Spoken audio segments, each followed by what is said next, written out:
देखिए class 5th की ये चैप्टर का नाम है टाइम एंड टेम्परेचर।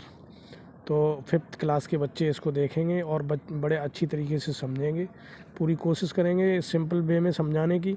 तो सबसे पहले टाइम की बात करते हैं। तो टाइम आपको देखना आना चाहिए और उसमें टाइम में आपको ये आना चाहिए कि कितने घंटे में कितनी मिनट होती हैं, 1 मिनट में कितने सेकंड होते हैं, सेकंड की सुई क्या होती है, मिनट की सुई कहाँ होती है। इस तरीके से सारी चीज़ें आनी चाहिए। एक बार हम कोशिश करेंगे समझाने की। तो ये देखिए, बच्चे जो घड़ी नहीं देखना जानते हैं उनके लिए है ये। इस तरीके से घड़ी बनाई जाती है अपने यहाँ, और सबसे ऊपर और नीचे 2 लाइन इस तरीके से करेंगे, ये करेंगे, ये करेंगे। यहाँ पे 12 बजते हैं, यहाँ 6 और यहाँ 3 और यहाँ 9, ठीक है। और जो सुई होती है वो इस प्रकार होती है। छोटी सुई जैसे मान लीजिए 12 के ऊपर, इसके बीच में यहाँ 1 और यहाँ 2, यहाँ 4 और यहाँ 5, इस तरीके से 7, 8, 10, 11 ये टोटल करके होता है। तो छोटी सुई मान लीजिए आपकी 12 पे है और ये बड़ी सुई 5 पे है।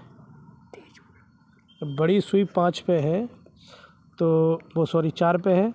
तो इस तरीके से एक ये जो खाना होता है, एक ये खाना 5 मिनट का होता है।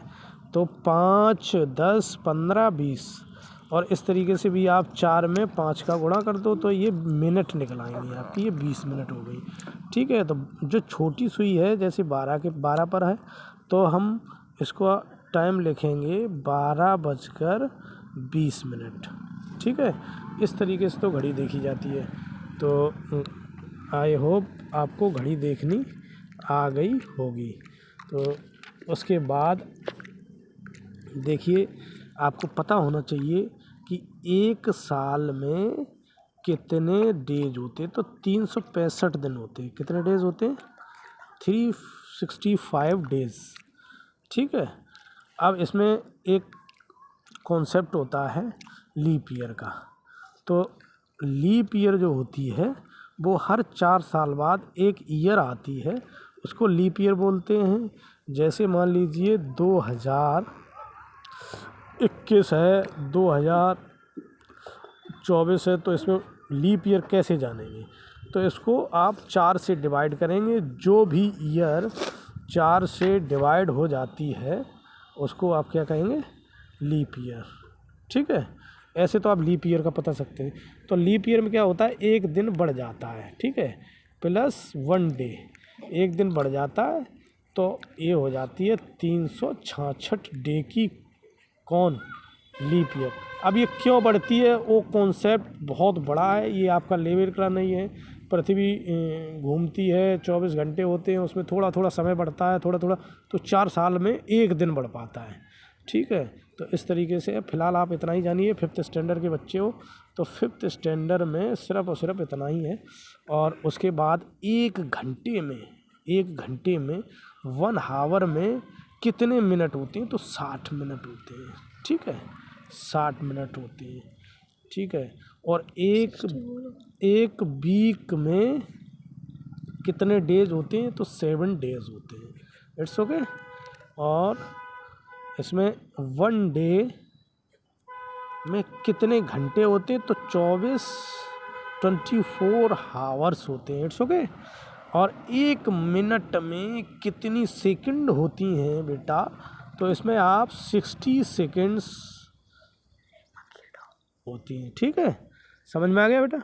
तो इस तरीके से आप ये तो जो है आपको लर्न करने पड़ेंगे। तो ये लर्न कर सकते हो। 1 मिनट में कितने? 60 मिनट होते हैं। 1 आवर में 60 मिनट होते हैं। और 1 वीक में 7 डेज होते हैं, पता ही है आपका। 1 वीक स्टार्ट होता है 7 दिनों का ही होता है, ठीक है। और एक दिन में 24 आवर्स होते हैं, 24 आवर्स होते हैं। 1 days equal to 24 hours and 1 minute is 60 seconds. अब का इसमें इस चैप्टर में आपके में टाइम में क्या होता है कि इस तरीके से क्वेश्चन आते हैं। अब क्वेश्चन देखिए आप, क्वेश्चन कैसे आते हैं। तो आपको हमको क्वेश्चन बताते हैं, आप देखते रहिएगा। शॉर्ट वीडियो अच्छा लगे तो शेयर एंड लाइक करिएगा।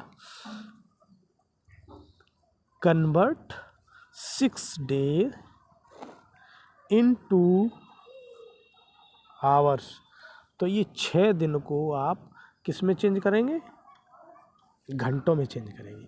तो हमें पता है, हमने अभी याद किया था 6 डे को किस में चेंज करेंगे? घंटों में चेंज करेंगे। अब इसमें 6 डेज पूछा है, कितने भी दिन पूछ सकता है। जैसे हमें पता है इसके लिए हमेशा आपको एक दिन का पता होना चाहिए। तो 1 डेज इज इक्वल टू कितना है? कितने एक दिन में कितने होते हैं? 24 आवर्स होते हैं, अभी बताया था हमने। तो एक दिन में 24 आवर्स होते हैं। अब इसमें एक कॉन्सेप्ट है, जैसे ये 1 है और इसमें 6 का पूछ रहा है, तो 6 डेज का, तो इसका मतलब ये कम से ज़्यादा आ जाएगा तो हमेशा मल्टीप्लाई होगा। और इसी का रिवर्स कर दीजिए, अगर वो 6 डेज दिया होता और 1 का पूछता तो आपको ये डिवाइड करना पड़ता है। ये कॉन्सेप्ट सीख लीजिए, तो ये आपके लिए बहुत ही इम्पोर्टेंट रहेगा। अभी इसको भी इस वाले कॉन्सेप्ट को भी बताएंगे, पहले ये देख लीजिए। तो 6 डे में कितना हो जाएगा? तो 24 × 6। अब 24 का मल्टीप्लाई कर दीजिए तो it may be 144 hours. It's okay. ये देखो चेंज हो गए। 6 दिन में कितने घंटे हो गए? 144। और वो किस तरीके से निकाले? इस तरीके से निकाले। ठीक है बेटा, तो इस तरीके से हम निकाले हैं और सिंपल है। ये देखिए, हम अपनी छत पे बैठ करके ये वीडियो बना रहे हैं और हम सोच रहे हैं बच्चे जितना से जितना देखें और ये देख करके सीखें। अब इसमें है बेटा, देखो दूसरा क्वेश्चन। इसमें दूसरा क्वेश्चन है कि कन्वर्ट 6 आवर्स इनटू मिनट्स। तो 6 घंटे को मिनट में चेंज करनी। तो सबसे पहले आपको पता होना चाहिए कि 1 घंटे में कितना होता है। तो 1 आवर्स में कितने मिनट होते हैं? 60 मिनट। पता है ना, बता चुके हैं, 60 मिनट्स होते हैं। तो अब 6 में कितने होंगे? वही बात है कि कम से ज़्यादा के लिए जा रहे हैं तो क्या करेंगे? मल्टीप्लाई। तो 6 × 60 बराबर 360 मिनट्स। चेंज हो गया। ये देखिए फटाक से चेंज हो गया। अच्छा, ये तो हो गई आपकी मिनट में चेंज हो गए। ठीक, आवर से मिनट में ऐसे ही पूछेंगे, ऐसे क्वेश्चन आएंगे आपको और सिंपल से आप निकाल सकते हो। सेम टाइम का कुछ ना कुछ थोड़ा बहुत जो कॉन्सेप्ट है वो आपको समझ में आया होगा। अब देखिए, इसमें सेकंड की और बात कर लेते हैं हम। सेकंड में, तो सेकंड में क्या होता है? क्वेश्चन जैसे आ जाए, कन्वर्ट 57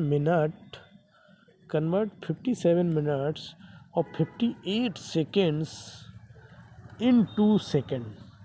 ठीक है, इनटू सेकेंड्स।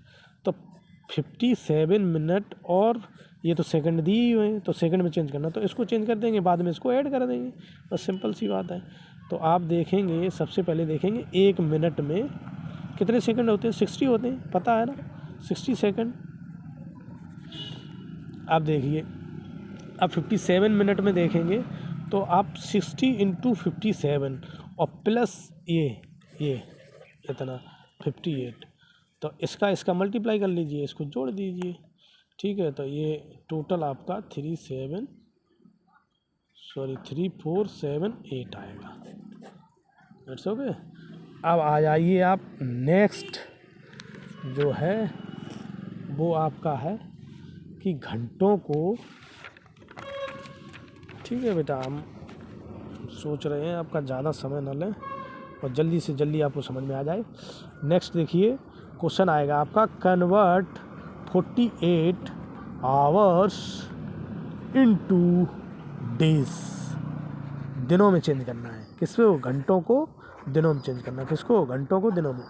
तो आवर्स को डेज में जब चेंज करते हैं बेटा, तो इसके लिए आप क्या करते हैं कि आपको पता होना चाहिए 24 आवर्स में कितने दिन होते हैं बेटा? 1 दिन। कितने दिन होते हैं? 1 दिन। तो आपको 48 आवर्स का निकालना। अभी देखो, वही कॉन्सेप्ट आ गया जो हम बताने वाले थे, वही आ गया। अब ये क्या है? कम, और कम से क्या जा रहा है आप? ज़्यादा। ये 24 है, ये 48 है, तो सिंपल सी बात है, डिवाइड हो जाएगा। ठीक है, इतना कॉन्सेप्ट आप याद रखिए और आपको हमेशा कभी भी कोई दिक्कत नहीं आएगी। तो 48 डिवाइड बाई 24। ठीक है, डिवाइड करके दिखा दे रहा है अब डिवाइड देखो, डिवाइड कैसे कैसे, करेंगे। डिवाइड तो पता ही है ऐसे करते हैं 48। अब 24 की टेबल पढ़ेंगे तो 2 जा 48। कौन आ रहा कौन ना डिवाइड। ठीक है, तो इस तरीके से आपका 2 दिन आ गया। ठीक है, 2 डेज। It's okay. इस तरीके से आपको कन्वर्ट कर लेना है सारी चीज़ें। अब इसमें जो नेक्स्ट है टाइम ड्यूरेशन निकालने का, कि एक ट्रेन यहाँ से स्टार्ट हुई, इतने बजे स्टार्ट हुई, वहाँ उतने बजे पहुँची, तो ये तो सिंपल है, आप निकाल सकते हो, इसको कोई दिक्कत वाली बात नहीं है। ठीक है बेटा, तो टेम्परेचर ये अब नेक्स्ट है आपका टेम्परेचर रह गया। टेम्परेचर हम आपको बताते हैं। तो टेम्परेचर में 2 चीज़ होती है। क्या होती है? एक डिग्री सेल्सियस होता है और एक फ़ारेनहाइट। डिग्री फ़ारेनहाइट होता है, 2 होते हैं। ठीक है, तो इसके लिए आपको डिग्री सेल्सियस दिया होगा तब फ़ारेनहाइट में पूछेगा, और फ़ारेनहाइट दिया होता है तो डिग्री सेल्सियस में पूछेगा। फ़ारेनहाइट का पता ही है आपको, जैसे आप बुखार नापते हो तो वो फ़ारेनहाइट में नापा जाता है। आपका जो फीवर होता है फ़ारेनहाइट में, और डिग्री सेल्सियस में जो टेम्परेचर है आपका, दिन का टेम्परेचर कितना हुआ, रात का कितना हुआ। 47 डिग्री है, गर्मियों में 47 पहुंच गया, सर्दियों में 2 डिग्री पारा रह गया। इस तरीके से ये आपका नापते हैं। तो इसके 2 फार्मूले हैं बेटा याद करने के लिए। तो पहला फार्मूला है आपका, डिग्री फ़ारेनहाइट को निकालोगे आप तो डिग्री सेल्सियस इंटू 9/5 और इसमें +32 कर देंगे। ठीक है, और डिग्री सेल्सियस निकालोगे तो डिग्री फ़ारेनहाइट -32 और इंटू 5/9, इसका उल्टा हो जाता है इसका, और ये प्लस होता है, यहाँ माइनस हो जाता है। ये हमेशा आप ये 2 फॉर्मूले याद कर लीजिए और आपको कभी भी कोई दिक्कत नहीं आएगी कोई सभी निकालने में। अब जैसे आपको हम एग्जांपल एक लेते हैं कि इसमें 65 डिग्री सेल्सियस दिया है। ठीक है, इसको फ़ारेनहाइट में कन्वर्ट इनटू फ़ारेनहाइट। तो क्या करेंगे, इस वाले फार्मूले में फ़ारेनहाइट निकालना है। डिग्री सेल्सियस दिया है तो डिग्री सेल्सियस की जगह रख देंगे आप। तो फ़ारेनहाइट इज इक्वल टू कितना दिया, 65 इंटू 9/5।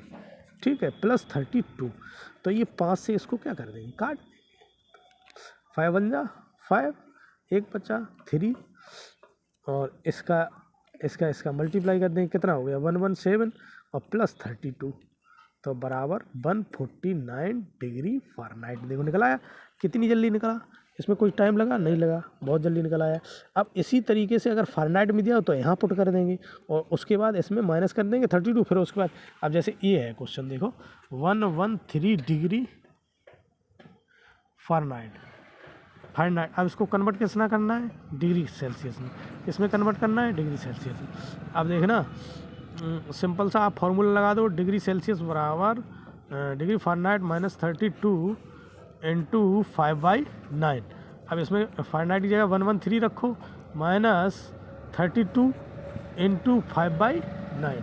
जब इसको माइनस करोगे आप तो कितना आएगा, 81 आएगा, नहीं आएगा, इंटू 5/9, और 9 से ये काट दो, और ये 9 इंटू 5 इक्वल टू 45। इस तरीके से बेटा आपको डिग्री सेल्सियस और फ़ारेनहाइट को इस तरीके से चेंज करते हैं। 2 फार्मूले हैं, 2 फार्मूले हैं, इसको देखिए, ये 2 फार्मूले हैं, इनको आप याद करना है और आप डिग्री सेल्सियस और फ़ारेनहाइट को आप निकाल सकते हो। It's okay. आपको आई होप आपको समझ में आया होगा। अगर समझ में आया है, अच्छा लगा है, तो चैनल को सब्सक्राइब और लाइक करिए और इसको आगे बढ़ाइए। तो इस तरीके से शेयर करिए, तो आगे करके हम और वीडियो बनाएंगे, प्रोत्साहित करेंगे। 5th 6th 7th 8th class को हम वीडियो बनाते रहेंगे। ओके।